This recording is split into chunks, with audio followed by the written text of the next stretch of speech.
Buenas noches a todos y a todas. Discúlpeme, tuve una situación con mi micrófono. Buenas Les doy la noches. más Buenas noches. cordial de las bienvenidas a todos. Ya está aquí con nosotros el doctor Almanza. Yo soy Freddy Estrada y estoy muy contento de que estén acompañándonos en este día, que a todas las personas que estamos relacionados con la salud emocional y la salud mental, deberíamos de hablar un poquito más y de estar como muy contentos por el trabajo que realizamos pues a diario. En esta ocasión decidimos invitar a alguien que en lo personal admiro mucho y que agradezco mucho que nos haya abierto un espacio en este día en donde seguramente tiene muchas ocupaciones. Y bueno, estoy muy feliz de que esté aquí, de que haya aceptado y de que pueda compartir con nosotros un poco acerca de un tema que está relacionado con la cuestión de la salud mental, el desenvolvimiento, un poco la vida diaria, y ya lo escucharemos a él con toda la experiencia que el doctor tiene. Estamos grabando la sesión, les pediremos por ahí ir aceptando el permiso que pide Zoom, que cada usuario que está dentro de la sesión le puede aparecer una ventana arriba de manera emergente para que pues puedan ustedes escuchar y demás. La otra sugerencia, justamente, es que nos puedan apoyar poniendo en silencio sus micrófonos para que el ruido que esté detrás de ustedes no vaya a interrumpir pues esta presentación. Bueno, pues vamos a empezar. Yo, como les decía, soy Freddy Estrada, soy uno de los directores de Serendipity. Serendipity es un centro de formación y desarrollo humano que en este 2024 cumplió 15 años de haber abierto sus puertas, primero como un consultorio psicológico. Mi socia Ana Ballinas fue quien abrió aquí en la ciudad de Tuxtla Gutiérrez, y después nos fuimos transformando en un espacio de aprendizaje, de enseñanza, de compartir conocimiento, y de llegar al punto de tener una oferta académica de 32 diplomados que impartimos en toda la República Mexicana, en algunos países de Centroamérica, parte de Estados Unidos y España. Y estamos muy felices porque creemos y confiamos que con todo el proceso que hemos llevado todo este tiempo, el próximo año podemos contar con nuestros propios reboes de maestría para poder, bueno, crear este sueño de tener la Universidad Serendipity por fin. Y bueno, vamos a darle permiso, por favor, Héctor, al doctor que ya tenemos aquí y que ahorita voy a presentar ante todos ustedes para que él pueda compartir sus diapositivas. La recomendación es que si tú tienes alguna pregunta o algún comentario que hacer, utilices el chat de aquí de Zoom y yo le voy a dar voz hacia el final de la conferencia, de esta masterclass que estamos teniendo esta noche. Seguramente, doctor, ya le deberían haber dado permiso para poder compartir sus diapositivas si no están en eso. Y de mientras, yo aprovecho para presentarles a todos ustedes un poquito del currículum del doctor. Pues él es médico psiquiatra por la Universidad del Ejército y Fuerza Aérea y el Instituto Nacional de Psiquiatría Ramón de la Fuente Muñiz. Él estudió psicoterapia psicoanalítica e interpersonal por la Asociación Psicoanalítica Mexicana.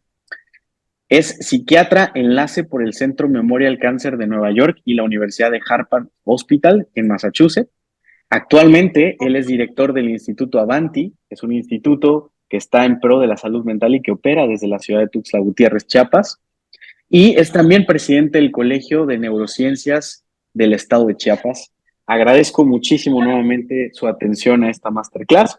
Por ahí tenemos un micrófono abierto, les pedimos por favor apagarlo y le escuchamos con toda atención. Bienvenido, doctor. Muchas gracias, Freddy. Es una gran alegría. Comparto lo que tú expresaste. Poder compartir este espacio justamente en este día, que desde hace ya algunos años la Organización Mundial de la Salud pues designó como un día dedicado a la prevención en salud mental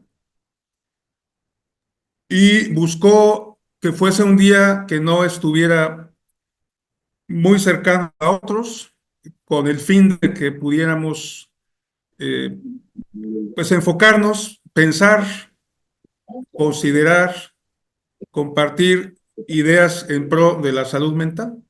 Con la Organización Mundial de la Salud. Este año la Organización Mundial de la Salud y su pues contraparte o representante en las Américas, la Organización Panamericana de la Salud, eligieron este lema que pongo en pantalla: es tiempo de priorizar la salud mental en el lugar de trabajo.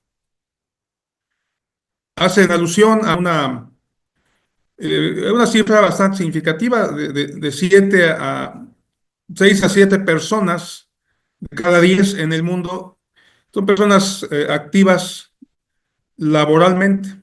Esto significa que pasan una buena parte del tiempo de su día en su lugar de trabajo, y los lugares de trabajo pues no están libres de estresores emocionales, de riesgos laborales que tienen un impacto en la salud mental. Entonces hay esta llamada de atención, este foco de interés en considerar, en pensar, revisar, analizar el entorno de la salud mental en los ambientes laborales. Voy a avanzar en mi presentación. Este título, pues es un título afortunado, un enfoque creativo en la prevención y cuidado de la salud mental. Estoy señalando aquí algunos aspectos que quiero abordar, en aspectos pues de abordar generalidades, puntualizar anticipadamente la importancia del autoconocimiento de nosotros mismos, de la autoobservación, y esto nos permitirá tener la capacidad de control. El impacto del estrés a nivel multidimensional, cómo gestionar el estrés, distintas condiciones que vienen asociadas a la exposición a diversos estresores que pues vivimos día con día. De tal forma que tengamos esta actitud proactiva en términos de la salud mental.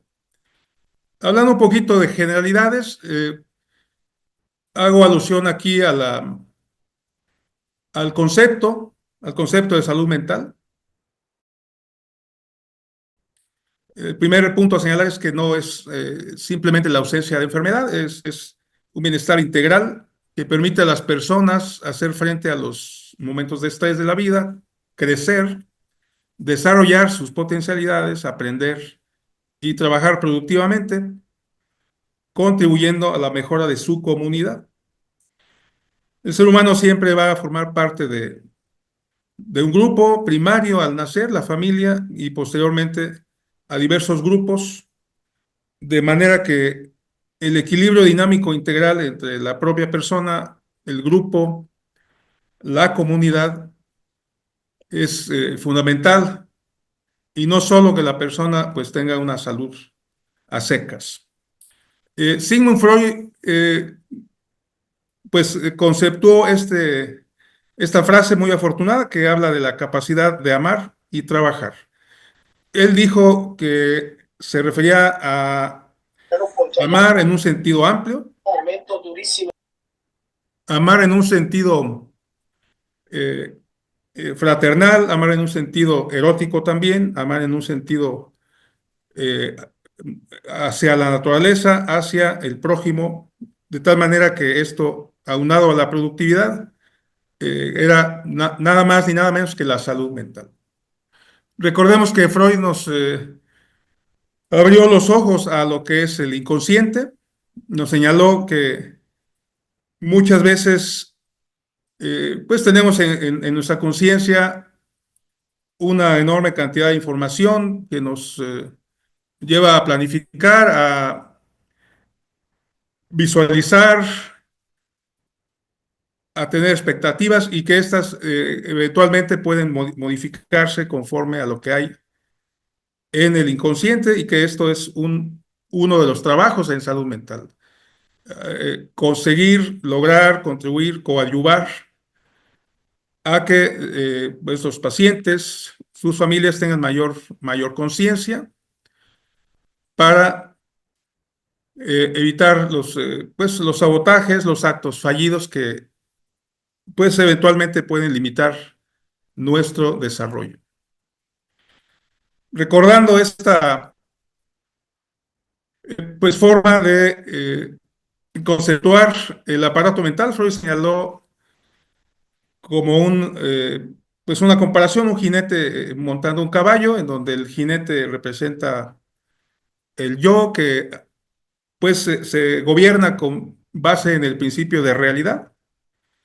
El caballo es una fuerza vital que representa el ello y que se, pues se gobierna en base al principio del placer. El caballo puede estar pastando o puede tomar un galope desenfrenado o controlado gracias a las riendas que representan el superyo, que pues modulan esta energía vital y le dan dirección y propósito.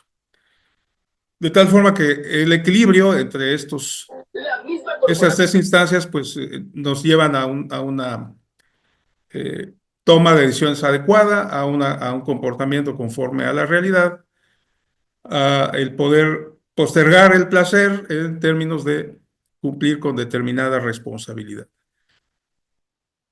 Esto pues no siempre es tan sencillo, de manera que dos, dos ruedas de carreta que pueden impulsar a este jinete pues son justamente todos los elementos de salud mental y los elementos correspondientes al desarrollo humano.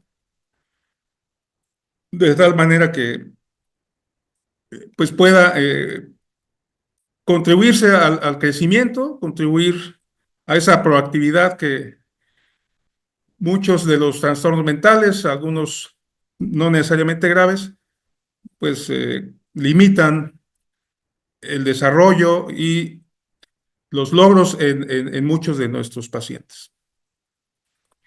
Señalé antes ya el autoconocimiento. Nosotros como profesionales de la salud mental trabajamos mucho todos los días en procurar que nuestros pacientes tengan un mayor conocimiento de su propia persona, de sus propias reacciones, de sus propios patrones, de la repetición de ciertas conductas, de ciertas decisiones, y procuramos que tengan la capacidad de autoobservarse, no solo en momentos críticos, sino también en los momentos cotidianos, también en los momentos felices, de manera que puedan ir, pues, procurando mayores momentos positivos y desvincularse de los pues, elementos tóxicos que puede haber en la vida de todos. Una meta a la cual nos dirigimos es al autocontrol. Un autocontrol no restrictivo, no limitativo, sino un autocontrol creativo en el que exista también la capacidad de disfrutar, la capacidad de tener tiempo de ocio, tiempo personal, eh, no solo trabajo duro, que sí es evidentemente fundamental, sino también el disfrute de la vida, ¿no? De esta manera, pues vamos a recordar que cada vez se hace más énfasis en todo lo que son los aspectos positivos de la persona humana, lo que es psicología positiva. Hay estudios fundamentales ahora sobre conceptos y constructos complejos como la felicidad, la resiliencia, la capacidad de modificar pues patrones de comportamiento que antaño parecían inamovibles. Y esto, cada persona finalmente, a raíz de aprendizaje, a raíz de crecimiento, a raíz de apoyarse con psicoterapia, apoyarse con distintos recursos, lo que va a hacer es incrementar su autoconocimiento, mantener su autoobservación sin que esto le impida disfrutar del camino. ¿Cuál es el impacto del estrés? necesariamente tenemos que considerar esta multidimensionalidad. Ahora más que en el pasado, los seres humanos estamos expuestos a múltiples avenidas de información externa, de información local, de información comunitaria, del grupo pequeño, información nacional, información internacional y inclusive nos enteramos de lo que se está descubriendo en otros universos, en otras galaxias, en otros planetas. Es una vorágine de información que si bien aporta conocimiento, puede generar a veces cierto grado de confusión. Dentro de toda esta circunstancia, pues tenemos lamentablemente las enfermedades mentales, tenemos pues índices de enfermedad mental que si comparamos incluso no décadas, sino a veces quinquenios, estos índices van incrementándose, se incrementan. Recientemente se demostró que a diferencia de otros fenómenos de enfermedad que van reduciéndose, vamos a mencionar la poliomielitis, que está en vías de erradicación y que si recordamos 25 años atrás o más, era pues tremendamente prevalente, ahora está a la baja. Todas las enfermedades mentales están a la alta. Esto es una razón fundamental para que pues reforcemos los esfuerzos en torno al reconocimiento temprano, antes de que los cuadros se conviertan en cuadros clínicos, en los que ya existe ansiedad, en los que existe depresión, en los que existe riesgo de suicidio, en los que puede haber dificultades para la atención y esto afectar el desarrollo temprano, escolar y posteriormente el desempeño laboral. No se diga trastornos de mayor severidad como el trastorno bipolar y otros, ¿no? ¿Cómo vamos a enfocar proactivamente nuestros esfuerzos personales, los esfuerzos que vamos a transmitir hacia nuestro grupo cercano? Pues aquí aplica el enfoque proactivo y esto nos lleva al subtítulo de esta plática, la creatividad en unión al concepto preventivo. Aquí puse yo a Bill Gates como un ejemplo de creatividad, ¿no? De creatividad, esta frase está modificada, pero es una frase que dijo Bill Gates. Es importante que si se concibe una idea, esta idea, cuando se suma a ella un enfoque apasionado, hasta que esta idea se convierte en realidad, es decir, se materializa, entonces estamos siendo creativos, estamos siendo proactivos, y bueno, pues no vamos a soltar un sueño. Ahorita me viene a la mente pues el deseo que nos confió Freddy de que Serendipity pueda seguir creciendo como ha crecido en estos años que ya rebasan la década y que llegue a una meta mucho mayor que está en la mente, está en la visualización de ese grupo de talento que diariamente pone un granito de arena en esa construcción hacia esa universidad y otras metas que seguramente están en el camino. En este sentido, la salud mental está en un desafío.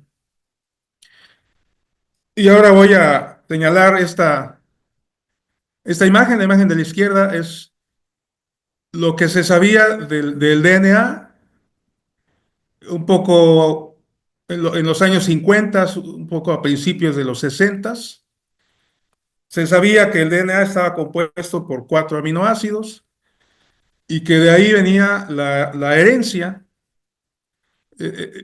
A grosso modo esto se sabía. Sin embargo, no se lograba encontrar cómo estos 4 aminoácidos podían combinarse para dar lugar a que cada ser humano pues tengamos una constitución diferente a la del prójimo, a la de la persona que tenemos al lado, así sea nuestro gemelo, ¿no?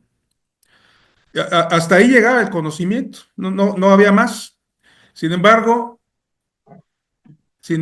estos dos jóvenes en aquel tiempo, Watson y Crick, fueron más allá. Efectivamente, o sea, rompieron el paradigma eh, y crearon este diseño en la que la molécula de DNA pues tiene esta estructura, una estructura en la que va combinándose una doble hélice y conforme se combina, pues hay un momento en que la adenina, ahí con la letra A, se va a combinar con la tiamina en distinta configuración y luego ya se descubrió que hay un momento en que esto se divide y entonces viene la configuración de un ser completamente diferente a el precedente, en el precedente genético. Estos dos jóvenes entonces en 1962 recibieron el premio Nobel de Medicina por este descubrimiento. Eh, Aquí está el modelo, el primer modelo que ellos hicieron. Y bueno, esto dio una nueva pues, ruta científica a este campo del conocimiento humano.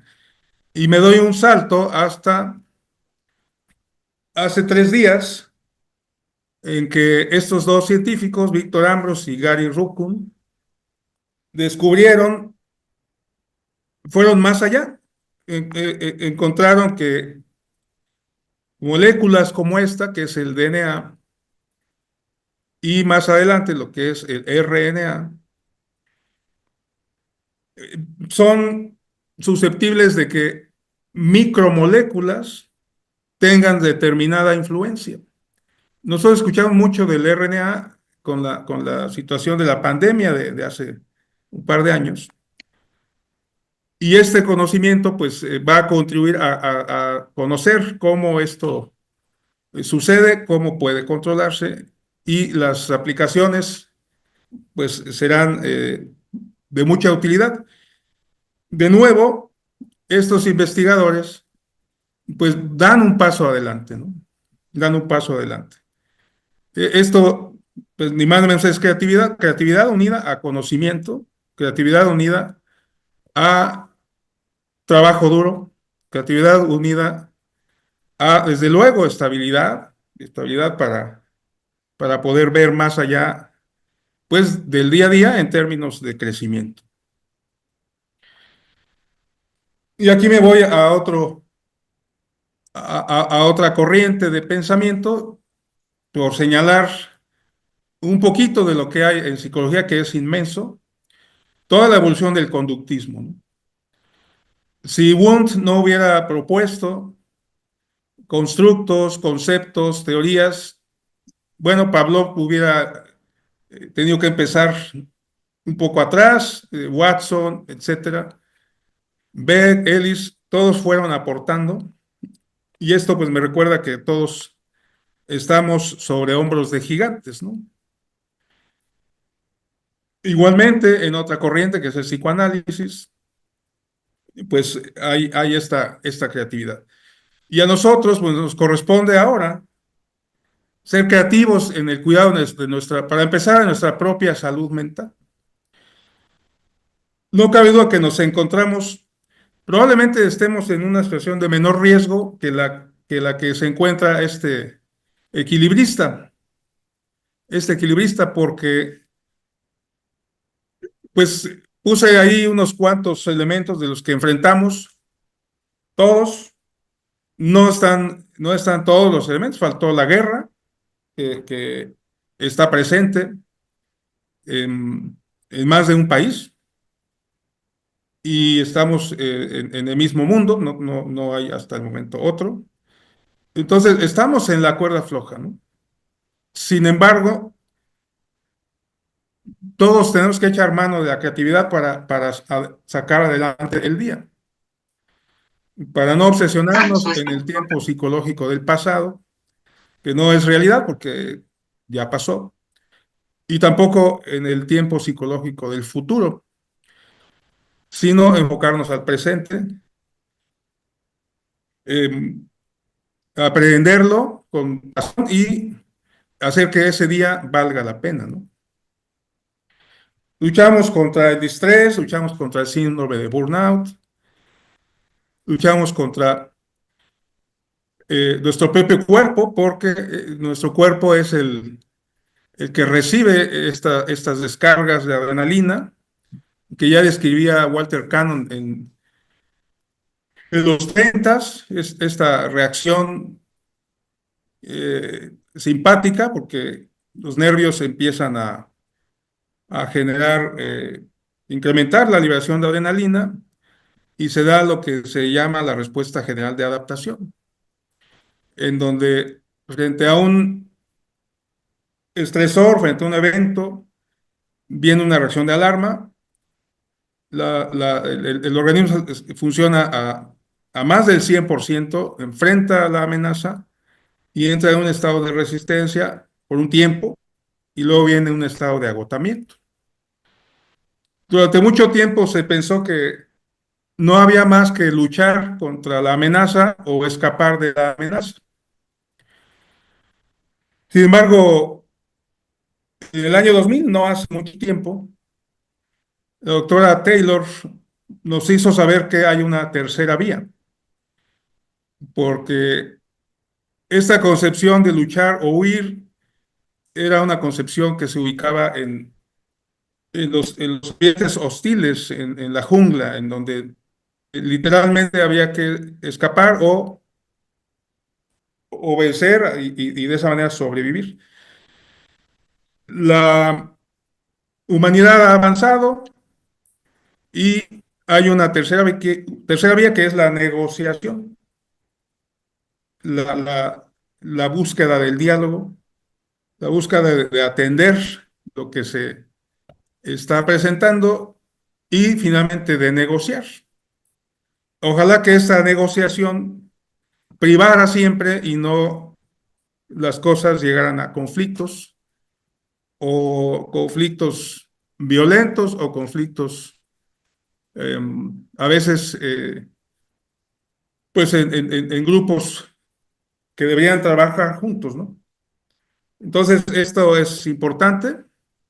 No siempre tenemos que ganar, no siempre tenemos que perder. Eh, Podemos optar por la negociación y encontrar un ganar-ganar, pues sería mucho mejor. Toda amenaza va a dar a nuestro sistema límbico. Aquí hay una imagen que representa las distintas estructuras que forman el sistema límbico, a donde llegan las señales externas que pueden significar una amenaza, y de ahí viene la reacción de ansiedad, la liberación de adrenalina, que es la responsable de que los pacientes pues sufran taquicardia, tengan malestar abdominal, tensión muscular, fatiga, que es lo que nos hacen saber y esto limita muchas veces su funcionamiento, ¿no? Aquí vamos a ver cómo estas amenazas llegan pues a través de los órganos sensoriales. Estas amenazas, por ser un peligro, no pasan a la corteza prefrontal, sino que generan una respuesta automática de lucha o huida. Cuando estas amenazas pues se repiten, como podría ser una situación de violencia familiar, se tornan en recuerdos traumáticos que a veces, con estímulos menos severos, van a generar lo que sabemos, pues son síntomas de ansiedad, síntomas de estrés postraumático, que pues deterioran las relaciones, deterioran la vida de las personas. Esta respuesta va a tener este efecto en el cerebro, genera una serie de reacciones sistémicas, por eso las personas muchas veces antes de llegar con un psicólogo o con un psiquiatra, pues pasan con el cardiólogo, con el gastroenterólogo, con el endocrinólogo, encontrando que su cuerpo está sano, pero su cuerpo aprendió, su cerebro aprendió generó estos recuerdos traumáticos que van a convertirse en un patrón de respuesta, ¿no? Este patrón, como las relaciones tóxicas, los, los, eh, el estrés persistente, es acumulativo, es repetitivo y muchas veces es inevitable. Y de ahí viene un gran enemigo de nuestro tiempo, que es el estrés postraumático complejo. Tenemos que ser capaces de gestionarlo. Tenemos mucho más recursos que los que ha tenido la humanidad antes que nosotros. Tenemos recursos que están disponibles pues por la propia comunidad, por los gobiernos, recursos que están abiertos de manera global en Internet, ni más ni menos. Y tenemos que enseñar a nuestros pacientes a que se den un tiempo para revisar sus mecanismos propios de liberación de estrés. Hay mecanismos que son muy positivos, la meditación, el ejercicio, toda la parte espiritual. Hay mecanismos que no son precisamente sanos porque implican riesgo de adicción, porque sobrecargan el trabajo del hígado, el trabajo del riñón. Y esto es algo que las personas deberían de considerar, eh, y no caer siempre en la rutina. Netflix, cerveza, descanso y listo. Hay mucho más que eso, ¿no? Entonces hay que enlistar estos mecanismos de derivación de estrés. Hay una lista realmente muy amplia. Identificar cuáles son mejores que otros y, desde luego, buscar incrementar aquellos que tienen un menor impacto sobre la fisiología, que no, pues no dan un rato de calma a costa de que el cuerpo tenga que eliminar más alcohol del que puede normalmente procesar u otras sustancias, ¿no? Bueno, un gran elemento a considerar en términos personales es el tiempo. El tiempo es probablemente, bueno, alguno de los elementos más democráticos que existen. Me encanta decir que Elon Musk tiene ni más ni menos que el mismo tiempo que yo tengo todos los días. Esa es la verdad y no exagero, ¿verdad? ¿Cómo administro mi tiempo? El tiempo es lo que parece inofensivo, pero es lo que más estrés da. Simplemente llegar tarde a una cita, aun cuando la persona sea muy flexible y diga, bueno, no hay problema, me esperan, estresa. Y de ahí para adelante, ¿no? Cómo usamos nuestro tiempo es fundamental. Hay que dedicar a eso tiempo porque eso nos va a permitir ser más eficientes, ¿no? Detectar el síndrome de burnout. Este va antes de la ansiedad, antes de la depresión, antes del estrés postraumático y antes de las adicciones. Recordemos que el síndrome de burnout implica que una persona llega a una curva máxima y entonces viene el cansancio, el agotamiento emocional, empieza a sentir que no se siente como solía sentirse, con entusiasmo, con ánimo, empieza a sentir que no crece en su grupo de trabajo, en su organización, en su familia, en su comunidad. Y esto es algo que aparece antes de los datos clínicos. Por esa razón es importante detectarlo y actuar. Bueno, los cuadros de ansiedad, sabemos cuáles son los síntomas, aun cuando ya estén presentes, entre más pronto se atiendan, mejor para su resolución y para que estos pues no se conviertan en patrones de reacción en los que haya síntomas somáticos que van a generar también temor a enfermedades que generalmente pues no están presentes.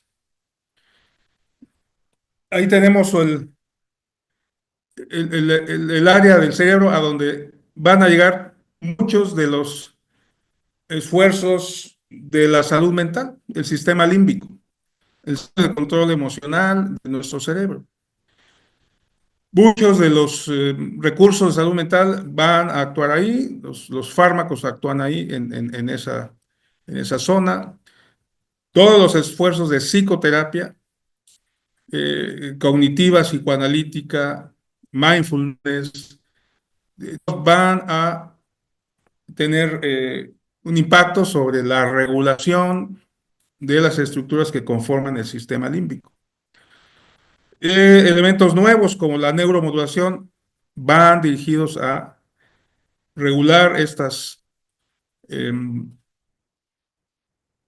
dinámica, todo lo que yo he mencionado en forma paulatina, incrementan el flujo sanguíneo, incrementan la oxigenación, por lo tanto, incrementan los nutrientes hacia el cerebro, incrementan las conexiones hacia otras áreas del cerebro y entonces nuestros pacientes pueden tener una mayor fluidez, tener una mayor pues, capacidad de respuesta, capacidad de decisión en distintas circunstancias.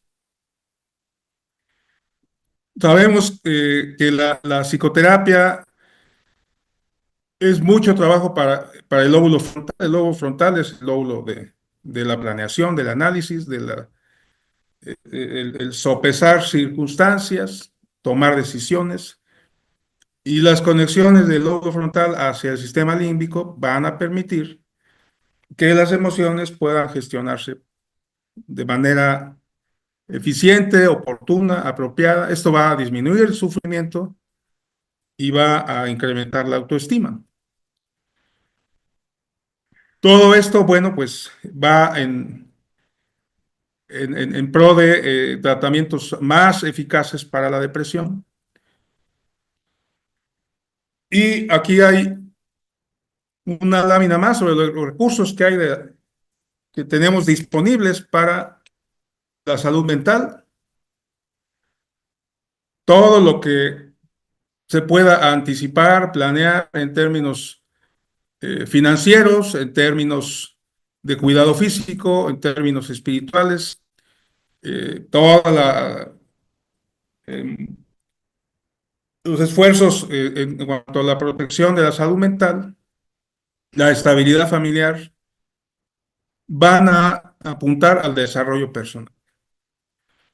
Y esto aleja a las personas de las crisis. Quizás alguien pueda pensar, bueno, los va a alejar de nuestros consultorios, no, porque una tendencia en salud mental es que podemos trabajar mucho en el desarrollo humano. No tenemos que trabajar solo con los enfermos que lamentablemente ya tienen un cuadro de trastorno bipolar, de esquizofrenia, etcétera. Tenemos millones de gentes que que necesitan recursos para mantenerse estables y para crecer, ser más productivos, y esto, desde luego, es una tarea que también nos corresponde. Recomendación a considerar este libro, Los 7 hábitos de la gente altamente efectiva, que además permite y ofrece una reflexión para considerar los distintos roles que vivimos las personas como eh, miembros de una familia, como esposos, como hijos, como miembros de una comunidad, como profesionistas, etcétera. Bien, pues la prevención va ligada a la detección y la acción. De otra manera, sería teoría, y esto no es suficiente. También hay que ser disruptivos. Hay una serie de recursos nuevos, la salud mental digital, la psiquiatría digital. Hay una serie de recursos que vienen y que van a abonar a la salud mental. Tenemos que ser creativos, psiquiatras, psicólogos, eh, todos los que trabajamos en el ámbito de la salud mental, para incorporar esas tecnologías, esas innovaciones, y pues no olvidar que eh, la nutrición es importante, la actividad física es importante, la actividad intelectual es importante, y el fortalecimiento espiritual igual. Algunas iniciativas de tiempo atrás son que pudiéramos examinarnos cada año, porque así como se hacen chequeos cardíacos, etcétera, debería haber chequeos de salud mental. La psicoterapia de autoconocimiento y buscar alianzas de salud mental es algo pues, que procuramos, organizaciones como Serendipity, como nuestro Instituto de Salud Mental. Y estoy terminando con esta frase: la salud mental sí importa. Las escuelas, las organizaciones, los gobiernos, la iniciativa privada, en una palabra, todos deben invertir en la protección y cuidado de la salud mental. Quisiera abrir a algunas preguntas, si hay tiempo, y agradecerles su atención. Muchísimas gracias, doctor. Sí, tenemos un buen tiempo para leer algunas preguntas, algunos comentarios. Me parece súper interesante retomar lo que dice usted en la última diapositiva, porque cada año la OMS, y en toda la división que tiene que ver con la salud mental, genera esfuerzos dirigidos hacia un tema. Y este año se habla mucho acerca de la salud mental relacionada con el tema del trabajo y el estrés, la ansiedad eh, y la depresión. Incluso son 3 palabras que van cobrando mucha más relevancia año con año, lamentablemente. Y se estima, según una propuesta que ha lanzado la OMS hace 2 años, que en 2035 cerca del 45% de la población a nivel mundial presentará cuadros claros para la detección y el diagnóstico de ansiedad, de un trastorno incluso generalizado de ansiedad o de un trastorno relacionado a la depresión.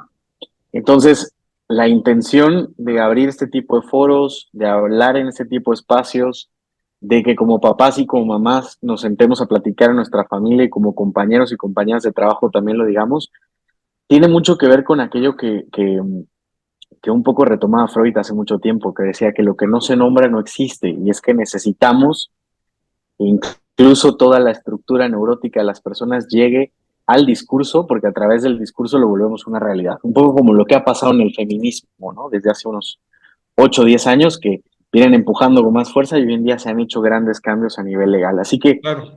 bueno, si alguien quiere participar en el chat, lo tenemos completamente abierto. Yo les voy a dar como voz a estas participaciones. Y bueno, voy a iniciar yo haciéndole una pregunta. O sea, como terapeuta, como psicólogo clínico o como psicoterapeuta, ¿en qué momento recomienda usted que deberíamos hacer una recomendación al paciente de acudir con otro especialista, en este caso un psiquiatra. ¿Qué signos o síntomas usted puede notar de manera general que sea una recomendación para los que damos psicoterapia, que nos motiven a decirle al paciente, creo que es momento de consultar a otro especialista? Bien. Bueno, sin duda es una pregunta importante porque sabemos que en términos generales los pacientes son pues más abiertos a acudir primero a su médico general, al médico de, de primer contacto, y bueno, en segundo lugar al psicólogo y después ya al psiquiatra, ¿no? Entonces la forma en que se haga la referencia es muy importante. Esta forma puede, si es efectiva, pues permitir que el paciente acceda al servicio que más le va a beneficiar, o puede, si no es efectiva, retrasar. Retrasar, entonces, los pacientes necesitan cada vez más, pues, razones claras, necesitan lo que llamaríamos evidencias. La autoridad médica, en términos globales, ha ido cambiando. Ahora los pacientes tienen más información, tienen también la oportunidad de rápidamente buscar y decir, bueno, ¿por qué me están enviando? Aquí dice esto, aquí dice lo otro.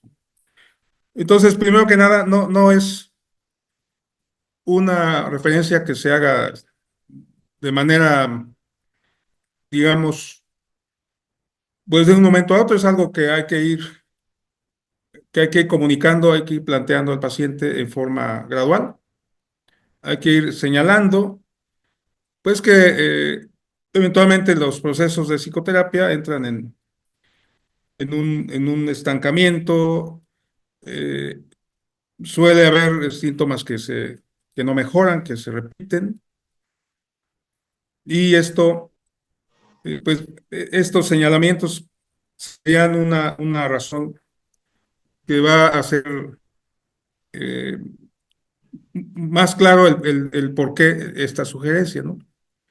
También es importante que los pacientes sepan que la referencia al médico psiquiatra, pues no necesariamente implica que se está pensando en que el paciente tenga un estado clínico más grave, sino que se está anticipando a que ese cuadro clínico efectivamente no sea grave.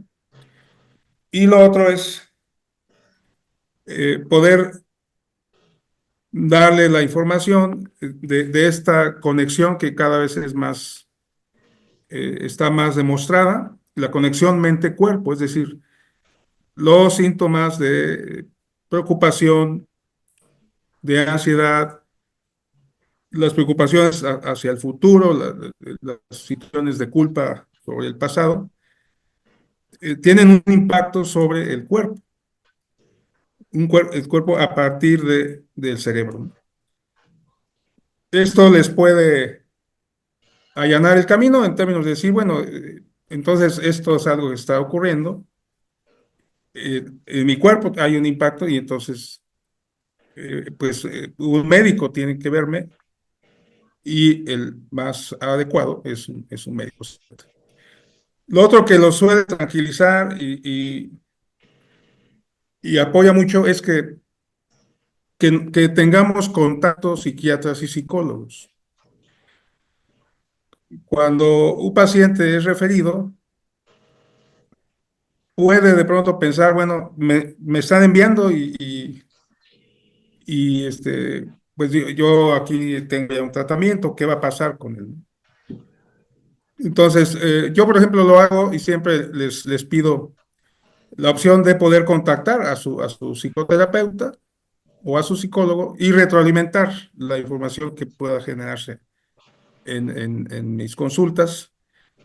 Y dejo la puerta abierta para que también pueda haber esta comunicación. Esto le da siempre mucha tranquilidad al paciente, el saber que el psicólogo, el psicoterapeuta, va a tener un contacto, va a hacer equipo con el médico, eh, suele darles confianza. Y esto sería una de los puntos que quisiera pues apuntar, ¿no? Dos preguntas más, doctor. ¿Necesariamente cuando acudimos con un psiquiatra tenemos que recibir un tratamiento farmacológico? Y la segunda, recientemente se ha hablado mucho de los estudios del estómago. Incluso hay autores que se han como atrevido a comentar que es una especie de segundo cerebro con el que contamos los seres humanos. La correlación del tratamiento gastroenterólogo relacionado con todo el sistema digestivo de hoy en día con la cuestión psiquiátrica, ¿se habla algo, se ha propuesto algo, se está tocando, por ejemplo, en los congresos? ¿Qué nos podría decir? Sí, la primera pregunta es que no es obligado en forma absoluta el que un paciente llegue con un psiquiatra y que necesariamente deba tomar medicamentos. El uso de psicofármacos es un recurso terapéutico, así como la psicoterapia y ahora la neuromodulación. Entonces, puede el paciente no ameritar el uso de medicamentos y cuando es así, entonces el paciente probablemente sea candidato a continuar con la psicoterapia una vez que se han resuelto dudas, que justamente para eso es la consulta inicial, ¿sí? Entonces, esa es la situación. Efectivamente, la relación entre el aparato gastrointestinal en su conjunto, principalmente el intestino delgado y grueso, pues se sabe que es la fuente biológica más alta de serotonina. Hay más del 60% de la serotonina se origina en el intestino y migra hacia el cerebro, justamente a través de la dieta. Hay alimentos ricos en hidroxitriptofano, que es el precursor de la serotonina. Uno de ellos es el chocolate. Todos disfrutamos un chocolate y muchos de los alimentos pues generan serotonina que va hacia el cerebro. Todos los padecimientos que afectan el sistema gastrointestinal van a terminar afectando esta vía. Por lo tanto, efectivamente hay estudios cada vez más concluyentes de que esta relación es valiosa. Estamos justo por empezar un estudio aquí eh, con el grupo de gastroenterólogos de aquí de Tuxtla en estos términos. Es algo que vamos a hacer a través del Colegio de Neurociencias y que vamos a exponerlo pues a la comunidad de salud mental, así que les daremos noticia de esto, ¿no? Qué interesante, doctor. Hay una pregunta más, yo creo que por el tiempo va a ser la última, bastante debatible, ¿no? O sea, el consumo de la marihuana, particularmente de manera social, recreativa o habitual, pudiera estar directamente relacionada con una sensación de bienestar en los trastornos mentales. Bien, bueno, efectivamente es una pregunta eh, pues que puede prestarse a cierto debate. La, la cannabis como sustancia, pues está en esta transición de ser una sustancia legal, lo es ya en algunos países. Está desarrollándose mucha investigación en cuanto a los usos medicinales. Curiosamente, los usos medicinales no tienen nada de recreativo, ¿no? Es decir, las prescripciones medicinales serias, pues se parecen mucho al uso de algún medicamento. No hay nada de recreativo, no son en forma con las presentaciones en las que pues alguien puede relajarse y sentirse bien un rato, ¿no? El uso recreativo pues tiene un efecto de euforia que dura poco tiempo y tiene entonces esta característica de que suele necesitarse la repetición y esto tarde o temprano lleva a la habituación y luego a la adicción, ¿no? Entonces, tampoco hay manera de que esto se pueda eh, regular, qué cantidad podría ser la adecuada, no hay manera, ¿no? Entonces, en esta área pues va a haber mucha información, hay estudios muy serios de uso medicinal dentro de lo que corresponde al tratamiento de trastornos mentales. Y seguramente lo tendremos, pero sí puedo adelantar que no necesariamente va a ser algo divertido, ¿no? Claro, Los tratamientos claro, médicos pues no se hacen por diversión, pero desde luego claro. que son útiles y nos, nos permiten ayudar a nuestros pacientes, ¿no?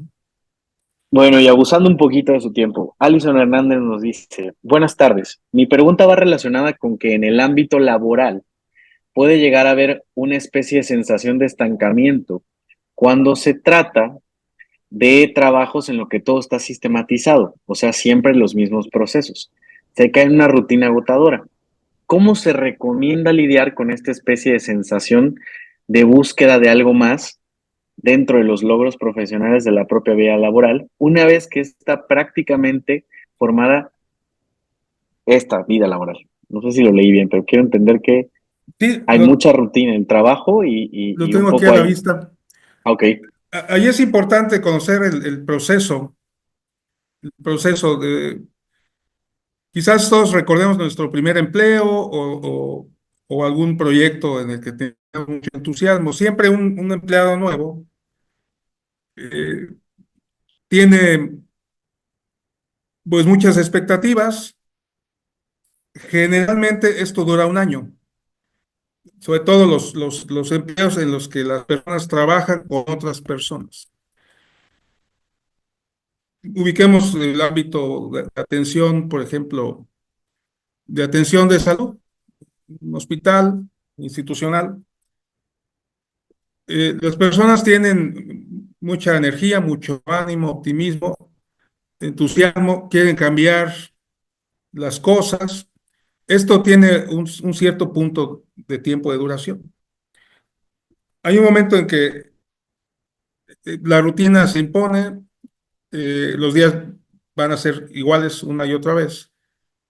Y lamentablemente hasta el momento, por eso es que la Organización Mundial de la Salud escogió este tema.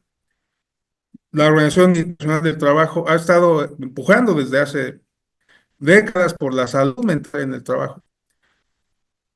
Las organizaciones, la mayoría, no tienen un sistema de reconocimiento al esfuerzo más allá de los derechos laborales, el salario, las vacaciones, etcétera. Y pronto las personas pueden caer en darse cuenta que no progresan en la institución y que por más que se esfuercen, al día siguiente la sala de espera sigue llena. Al día siguiente los empleados bancarios en ventanillas ven la fila de clientes, algunos amables y otros no. Y esto va a provocar agotamiento emocional, va a provocar la sensación de que no está creciendo personalmente el empleado y también va a provocar una sensación de distanciamiento con el proyecto, ¿no? Es increíble, pero en los hospitales en donde se espera que haya empatía, los médicos, las enfermeras empiezan a ser fríos, empiezan a ser distantes. Y esto lo percibimos, los pacientes lo perciben. Y por esa razón es importante conocer, esto se llama síndrome de burnout. Repito, ocurre antes de que haya un cuadro de depresión o de ansiedad, por lo tanto, hay que identificarlo. Las empresas tienen, de hecho, la obligación, por norma, tienen la obligación de proveer a sus empleados de una serie de recursos de protección a su salud mental. Y esto redunda en mayor productividad. Esta es la forma en que se va a trabajar en ese sentido, no persiguiendo a las empresas, y las empresas van a darse cuenta que un empleado sano, un empleado optimista, un empleado motivado, les va a dar mucho mejor rendimiento que un empleado pues que tenga ya algunos síntomas y no desempeñe su trabajo con la misma efectividad, ¿no? Doctor, pues muchísimas gracias. Por ahí Diana Paola de la Cruz nos puso que si nos puede compartir bibliografía. Diana, te prometo que le voy a escribir al doctor y se lo vamos a compartir en el grupo de WhatsApp que creamos. Sí, con todo Agradezco, gusto. muchas Voy gracias, a doctor. poner a tu disposición la presentación en sí y algunos artículos que creo que son de interés para que eh, puedan leerlos. Y bueno, pues estamos en contacto frecuente contigo y la puerta está abierta en el Instituto Abate y en el Colegio de Neurociencias. Dentro de Muchas poco vamos a gracias. hacer bastante ruido positivo, así que estamos en contacto. Agradezco Ahí de nos nuevo vamos a la sumar. invitación, Freddy. Muchísimas gracias a usted. Claro que sí, ahí nos vamos a sumar. Gracias de verdad por su tiempo. Y así que ya lo sabes, vamos a compartir más información en el grupo de WhatsApp. Y bueno, no queremos despedirnos sin antes invitarles a este ciclo de conferencias que también es completamente gratuito, que va a ser este sábado y comenzamos a las 9 de la mañana, perdón. Es un ciclo de conferencias donde vamos a hablar acerca de los retos contemporáneos de la educación. Te van a compartir más información en el grupo de WhatsApp por si quieres ser parte de él. Es una actividad con valor curricular y te invitamos también siempre a seguir nuestras redes sociales. En Facebook estamos como Diplomados en Línea Serendipity y en Instagram como @capsi con y_ser. Así que te invitamos a seguir nuestras redes sociales, pues hacemos y haremos muchas más actividades como la que tuvimos esta noche para conmemorar el Día de la Salud Mental. Y bueno, gracias por tu tiempo, gracias por la participación. Estate pendiente del grupo y de todas las actividades que publicaremos en nuestras redes. Gracias al equipo de Serendipity y que todos y todas tengan buenas noches. Hasta luego. Buenas noches.